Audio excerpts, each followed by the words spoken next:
Hola, buenas noches. Bueno, vamos a continuar disertando y estudiando lo que el rap nos da a conocer acerca de la libertad del individuo.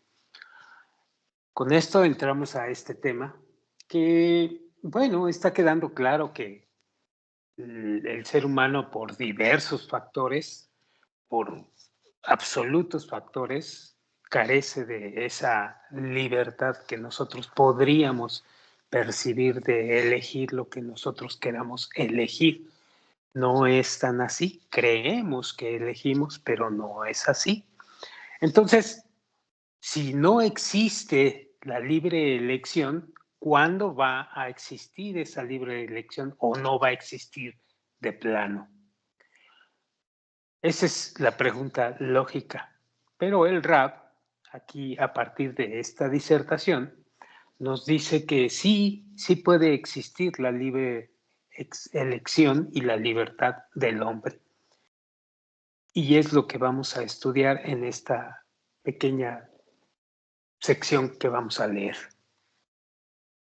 Pongamos mucha atención. Dice así, la libertad del individuo. Ahora hemos llegado junto al entendimiento también en la libertad del individuo, dice el rap. Sin embargo, se relaciona solo con el primer factor, que es la base, que es la primera sustancia de cada hombre, es decir, todas las características que heredamos de nuestros antepasados, características con las cuales nos diferenciamos uno del otro. Porque incluso, dice el rap, cuando miles de personas comparten el mismo ambiente, de tal modo que los otros tres factores actúan igualmente sobre ellos, aún así, dice el rap, todavía no encontrarás a dos personas que comparten el mismo atributo. Y esto es porque cada uno de ellos tiene su propia base única.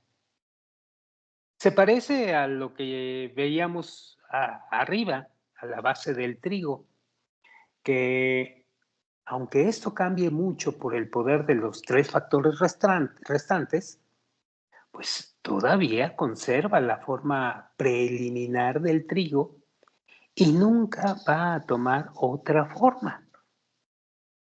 Es la base. El caso del hombre. La forma general de los antepasados nunca se pierde. Y así es, dice el rap. Cada base que había salido de la forma preliminar del antepasado y había tomado una nueva forma como consecuencia de los tres factores que fueron agregados y que como consecuencia de esto ha cambiado considerablemente, conservando aún la forma general del antepasado, ya que nunca adoptará la forma de otra persona que se parezca a él, tal como la avena nunca se parecerá al trigo, por supuesto. De manera que todas y cada una de las bases conforman una larga cadena para él por sí misma, comprendiendo varios cientos de generaciones. Y la base incluye los conceptos de todos ellos, de todos los antepasados. Pero estos no son revelados en él de la misma manera que en que ellos aparecieron en sus antepasados, que es en forma de ideas, sino solo como formas abstractas. Por lo tanto, existen en él en forma de fuerzas abstractas, llamadas tendencias o instintos, Esto es muy importante que lo entendamos y que lo veamos como cierto en cada individuo. Y peor, esto no, sin que sepa la razón o el por qué él hace lo que hace. Así, nunca puede haber dos personas con el mismo atributo. Siguiente, no se olvide este concepto, por favor. La necesidad de conservar la libertad del individuo. Siguiente. Sábetelo, dice el rap, que esto es una posesión verdadera del individuo, que no debe ser dañada ni cambiada, porque finalmente, dice el rap, estas tendencias es la base, en la base se materializarán y tomarán la forma de conceptos. Cuando aquel individuo crezca y logre una mente por sí mismo, y como consecuencia de la ley de la evolución gradual, que controla aquella cadena y lo empuja hacia adelante. Aprenderemos más adelante, dice el Raf, que todas y cada una de las tendencias están obligadas a convertirse en un concepto sublime de valor inmensurable.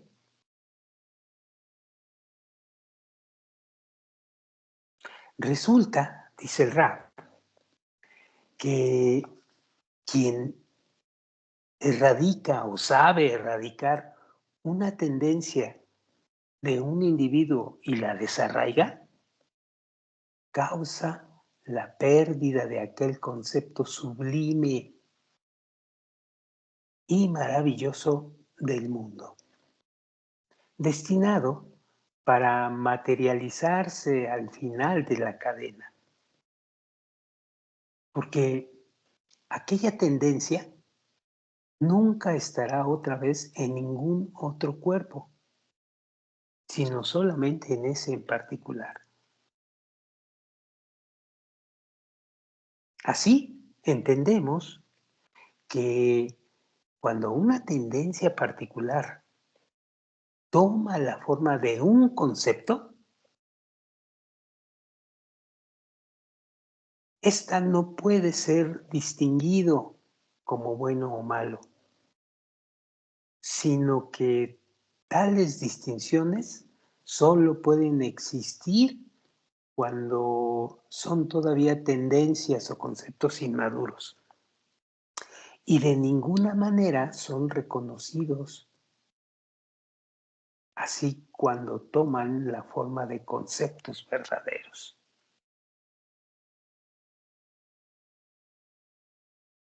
De lo anterior, aprendemos que un terrible error inflige a aquellas naciones que fuerzan su reinado sobre las minorías, privándolas de libertad, privándolas de la capacidad de vivir sus vidas por las tendencias que ellos han heredado de sus antepasados. Estos individuos que mancillan esa libertad son considerados no menos que como asesinos. Tampoco aquellos que no creen en la religión ni en la providencia particular podrán entender el deber de conservar la libertad del individuo, de la mirada de los sistemas de la naturaleza,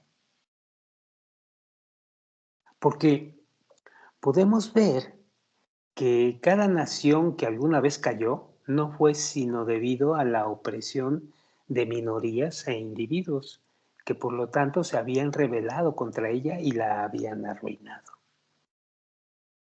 Está claro que la paz no puede existir en el mundo si no tenemos en cuenta la libertad del individuo. Sin ella, la paz nunca puede existir y la ruina va a prevalecer. De esta forma, dice el Rab, hemos definido claramente la esencia del individuo con exactitud extrema. Él, de sus antepasados, resumo, adquiere los conceptos que se convierten en tendencias e instintos actual en el individuo. Bueno, dice el Rab, después de la deducción que le llega de todo lo acumulado, tal como se ha explicado, pero ahora la siguiente pregunta lógica es, ¿dónde por fin está el individuo mismo? Porque todo lo que hemos dicho hasta ahora es tomado como las características del individuo, heredado de sus antepasados. Pero, ¿dónde está el individuo en sí mismo? ¿Dónde está quien es el heredero, quien exige que nosotros protejamos su propiedad? Ese individuo, vamos a verlo. Pero todo lo que se ha explicado hasta aquí, todavía no hemos encontrado el punto de ese yo personalísimo, el yo en la persona, aquello que lo colocará ante nuestros propios ojos como una unidad independiente. Pero, finalmente, cuestiono qué tengo que hacer con el primer factor, que es una cadena larga comprendida por miles de personas, una tras otra, de generación en generación, que ponen la imagen del individuo como un heredero. ¿Y qué tengo que hacer con los otros tres factores comprendidos por miles de personas, permaneciendo una frente a la otra en una generación? Lo esencial, dice el Rab, es que cada individuo es solo una máquina colectiva, esperando para ser usada por el colectivo, tal como se ve. Es decir, que él ha llegado a estar sujeto por dos tipos de colectivo.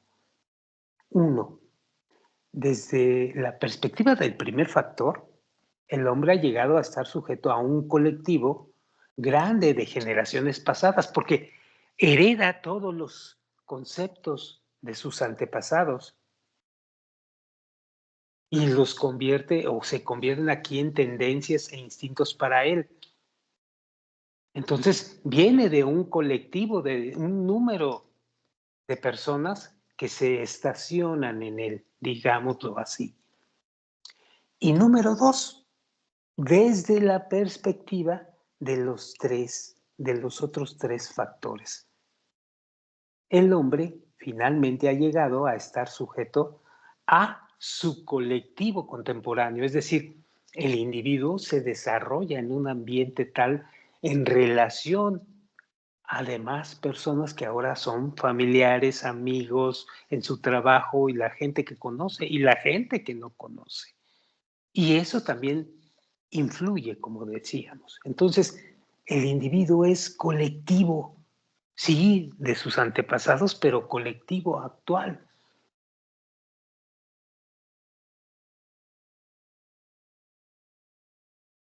Y es una cuestión universal. Es decir, es una cuestión que nos sucede a todos.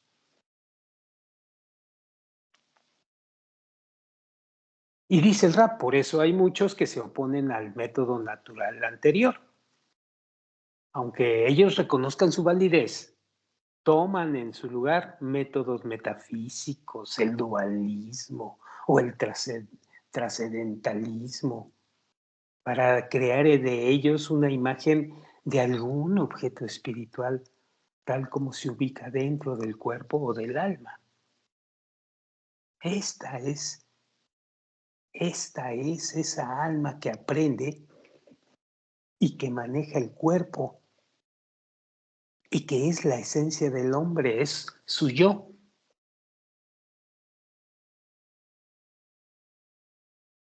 Quizás, dice el Rab, estas interpretaciones podrían aliviar la mente de alguien, pero el problema es que no tienen ninguna solución científica en cuanto a cómo es posible para un objeto espiritual tener cualquier clase de contacto con átomos físicos o llevarles a cualquier clase de movimiento. Y su sabiduría no les ayuda a encontrar un puente sobre la cual cruzar aquella grita amplia y profunda que se extiende entre la identidad espiritual y el átomo material o corporal. Así que la ciencia no ha ganado nada de todos estos métodos metafísicos.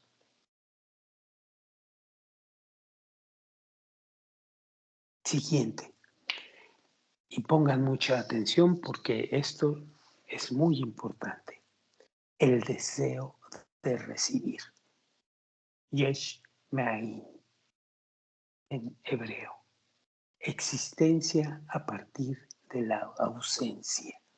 Yesh Me'ain. Aquí entramos ya dentro del asunto de la Kabbalah. Dice así, necesitamos solo la sabiduría de la Kabbalah para avanzar un paso aquí. Es una manera científica, porque toda la sabiduría de los mundos está incluida en la sabiduría de la Kabbalah. Aprendemos en el tema de las luces espirituales y Kelim, que la principal novedad desde el punto de vista de la creación, donde Él, el Creador, ha creado la existencia desde la ausencia, se aplica a un solo aspecto. Y de ahí se deriva todo lo demás. Ese solo aspecto se llama el deseo de recibir.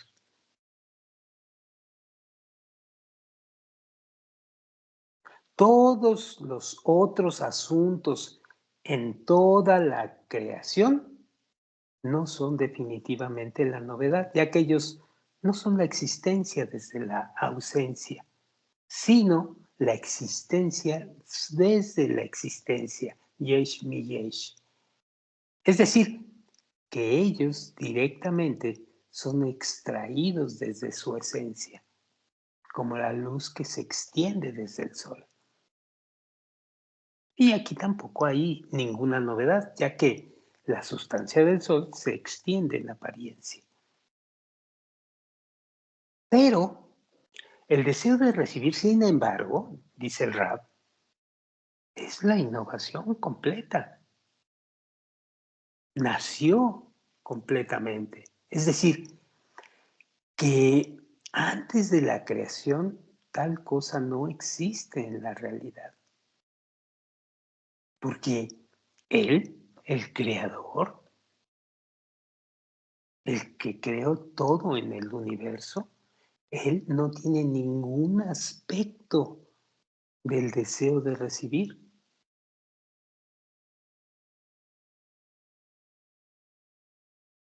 Ya que Él precede todo. Porque, pregunta el Rab, ¿de quién podría recibir el creador? De nadie. Por lo tanto, dice el Rab, este deseo de recibir que Él, el creador, o el principio de otorgamiento, extrajo como Yesh Me Ain, existencia sobre la ausencia, es la innovación completa. Así, todo el resto no tiene ninguna novedad a la cual se le puede llamar creación. Todos los Kelim, así como los cuerpos, tanto del mundo, de los mundos espirituales como de físicos, se consideran la sustancia material o espiritual de una naturaleza de querer recibir.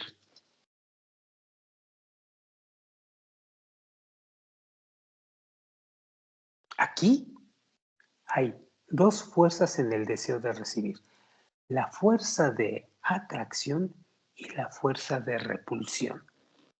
Veamos qué significa cada uno de ellos.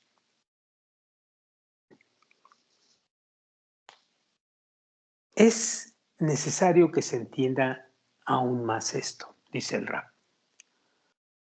Pues en el aspecto de esta fuerza, el deseo de recibir, llamada el deseo de recibir, distinguimos dos fuerzas, los cuales son llamadas, uno, la fuerza de atracción y dos, la fuerza de repulsión. El motivo es que cada cli o cada deseo o cada vasija o wood, cuerpo, el cual está determinado por dicho deseo de recibir, en verdad es limitado por la calidad y la cantidad que recibirá. Por lo tanto, toda la cantidad y la calidad que está fuera de sus límites parecen ir contra de su naturaleza y debido a esto él los rechaza. De esta forma, este deseo de recibir, aunque sea considerado una fuerza de atracción, también le obliga a ser una fuerza de repulsión.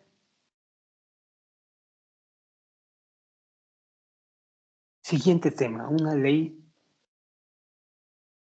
para todos los mundos. Aunque la sabiduría de la Kabbalah no menciona nada de nuestro mundo corpóreo, ojo aquí, aunque no menciona nada de nuestro mundo corpóreo, de todas maneras existe para ellos, para todos los mundos, una sola ley, tal como está escrito en el artículo La esencia de la sabiduría de la Kabbalah en la página 5, la ley de raíz y rama. Por lo tanto, se encuentra que todas las entidades corpóreas de nuestro mundo, es decir, todo lo que hay dentro de aquel espacio, ya sea desde un estado inanimado o un estado vegetativo o animado, sea un objeto espiritual o un objeto corpóreo, si queremos distinguir el aspecto de único e individual de cada uno de ellos, en aquello en que se distinguen el uno del otro,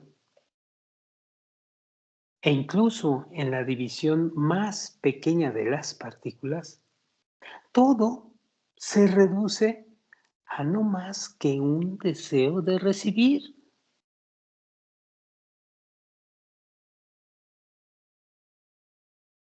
Que es toda su forma particular por parte de la creación renovada,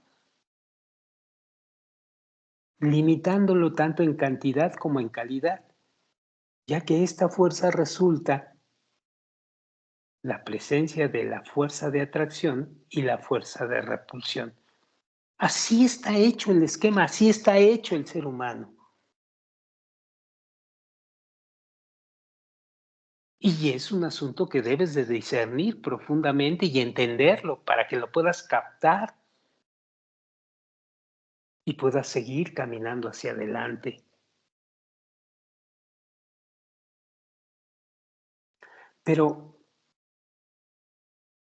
algo más que esas dos fuerzas dentro de él es considerada la generosidad de su esencia. Esta generosidad es igual para todas las criaturas porque no hay ninguna innovación atribuida a ello por parte de la creación, siendo la existencia ampliada desde la existencia. Y esto no puede ser atribuido a ninguna unidad particular, sino solo a las cosas que son comunes a todas las partes de la creación. pequeñas o grandes. Cada una de ellas recibe de aquella generosidad según su deseo de recibir. Cada una de ellas recibe de aquel según su deseo de recibir. Y bajo esta limitación, cada individuo y unidad es definido. Es decir, ¿qué tan grande es tu deseo de recibir? ¿Qué tan pequeño es tu deseo de recibir? Y así se expresa esa generosidad, entre comillas.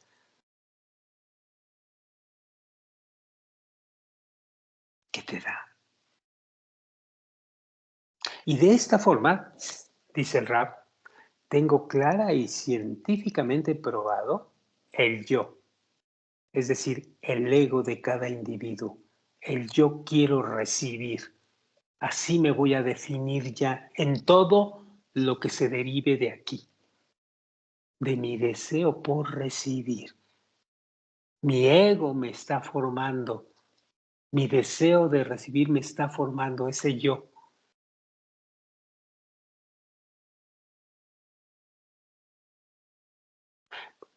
Por medio de una prueba crítica desde todo el punto de vista, incluso con respecto al sistema de los materialistas fanáticos automáticos, dice el RAF. De ahora en adelante, no necesitamos aquellos métodos audaces, aquellos preparados por la metafísica. Desde luego, esto no hace la diferencia, sino esta fuerza del deseo de recibir es el fruto y resultado del paraguas que nos sacó por medio de la química, o que la estructura es un resultado y fruto y resultado de aquella fuerza, ya que sabemos que el asunto principal es que solo esta fuerza impresa en cada ser y átomo del deseo de recibir es considerado la unidad donde es separado de su ambiente.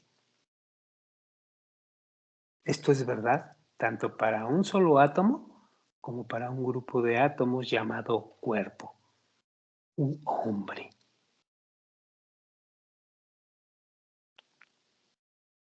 Todos los demás aspectos donde hay algún exceso de esa fuerza no están relacionadas de ningún modo con aquella partícula o aquel grupo de partículas del aspecto de su yo, o solamente en general, que es la generosidad que se extiende hacia ellos desde Dios, desde el Creador, puesto que es un asunto colectivo para todas las partes de la creación, sin distinguir cuerpos específicos creados. Es decir, hay un otorgamiento total.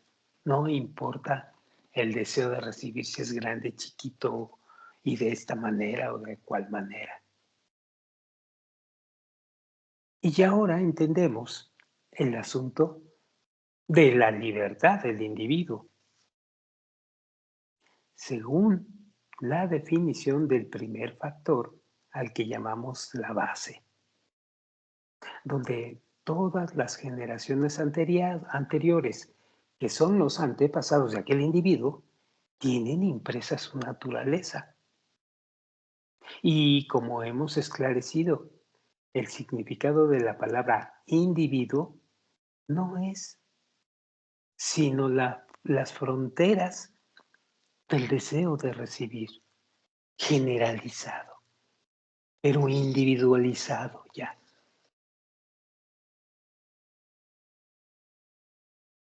Impreso en ese grupo de partículas. Y así verás que todas las tendencias que el individuo ha heredado de sus antepasados, son de verdad nada más que las fronteras de su deseo de recibir. Digamos, su característica del deseo que quiere de recibir.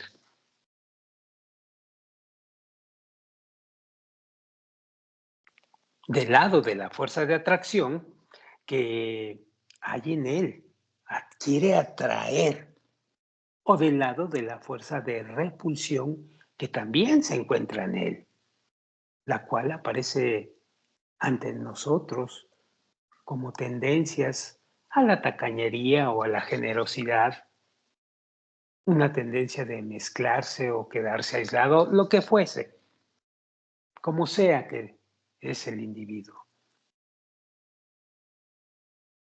Por esto, ellos realmente son su yo, el ego, que lucha por su existencia. Así, si erradicamos hasta una sola tendencia de aquel individuo particular, como se considera, estaremos separando un órgano real de sus huesos. Y esto también es catalogado como una pérdida genuina para toda la creación, porque no hay ningún otro como Él, ni tampoco aparecerá otro como Él en el mundo entero. Entonces, no hay que meterse ahí.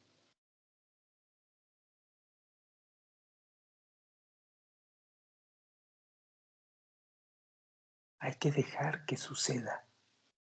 No tienes por qué juzgar al otro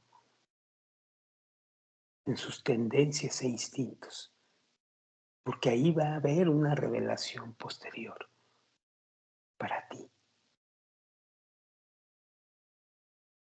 Porque de ahí va a haber una revelación de tus tendencias, de ti para ti, en el futuro.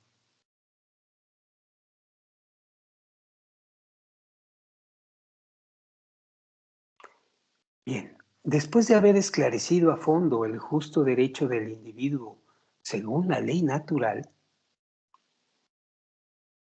déjenos girar, dice el Rab, y ver solamente cómo es de práctico, sin comprometer la teoría de la ética y la diplomacia. Y lo más importante, cómo es aplicado este derecho por nuestra sagrada Torah. A partir de aquí, ya partimos para empezar a checar cómo se acomoda este asunto respecto de la Kabbalah en nosotros.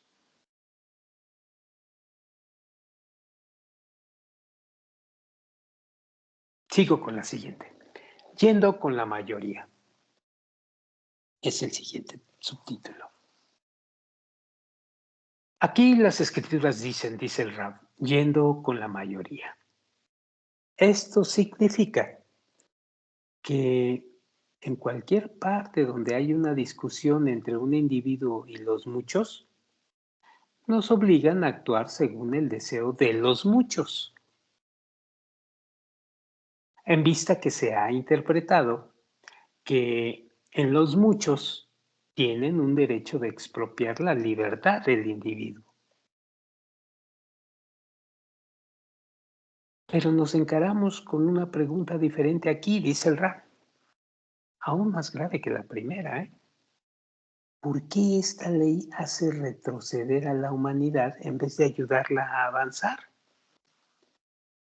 Mientras la mayor parte de la humanidad aún está subdesarrollada y el desarrollado es siempre una pequeña minoría, resulta que si tú sigues el deseo de los muchos, del resto, que es el subdesarrollado y de corazón precipitado, las opiniones y los deseos del sabio y el desarrollado, que es siempre la minoría, nunca son tenidos en cuenta. De esta manera tú sellas el destino de la humanidad a la regresión, ya que no serás capaz de dar ni un solo paso adelante.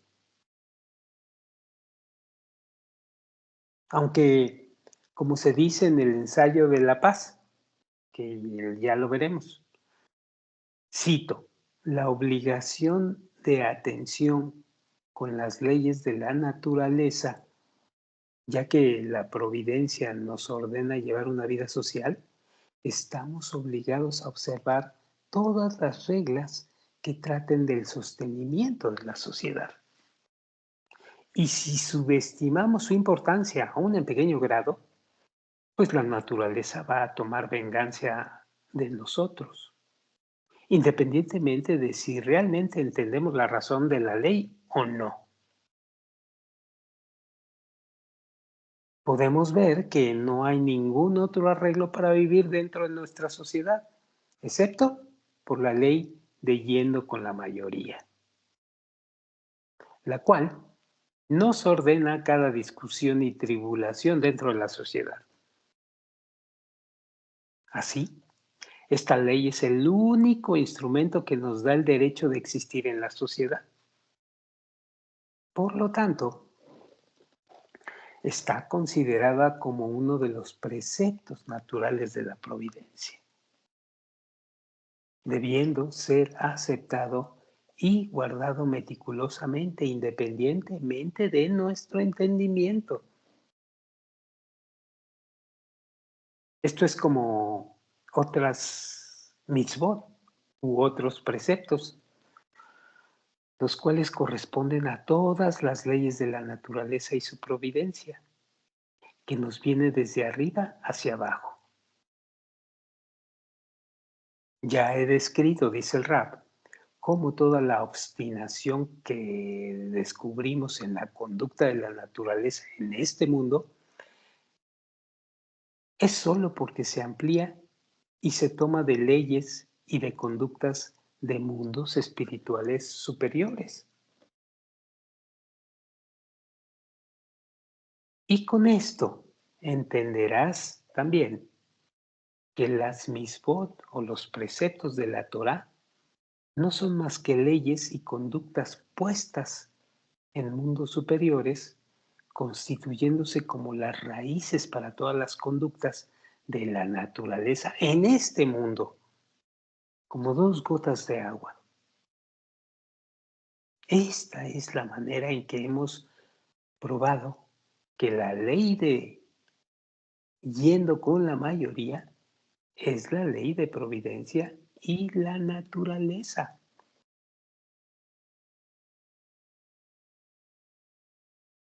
El camino de la Torá y el camino de los sufrimientos.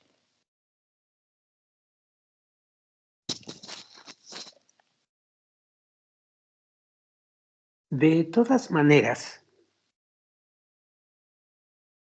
en el asunto sobre el retroceso, que habría ocurrido como consecuencia de aquella ley, aún no está resuelto. Y es de verdad nuestra preocupación encontrar modos de reparar esto. Pero, por parte de la providencia no carece de nada por esto, ya que ha envuelto profundamente al género humano de dos caminos: el camino de la Torá y el camino de los sufrimientos. De manera que ella está segura del desarrollo continuo de la humanidad y del progreso hacia la meta sin ninguna reserva, como dice en el artículo de La Paz, donde todo nos da con garantía. No obstante, el cumplimiento de esta ley es un compromiso natural y necesario, tal como se ha explicado.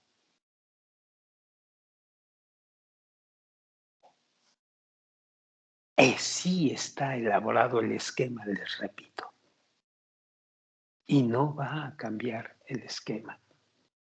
Así está para que nos desarrollemos y evolucionemos, porque así nos va a hacer evolucionar.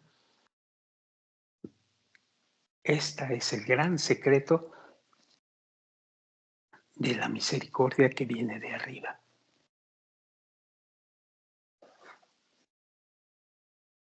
Bien, ya es hora y vamos a pararle aquí, y la siguiente la vamos a ver para la próxima grabación: el derecho de la multitud para retirar la libertad del individuo.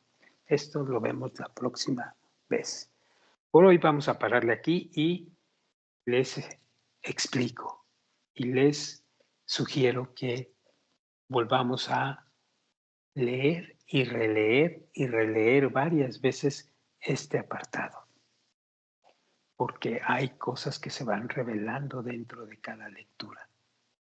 Muy bien, por hoy vamos a quedarnos aquí y nos vemos para la siguiente grabación la próxima ocasión. Muchas gracias, buenas noches.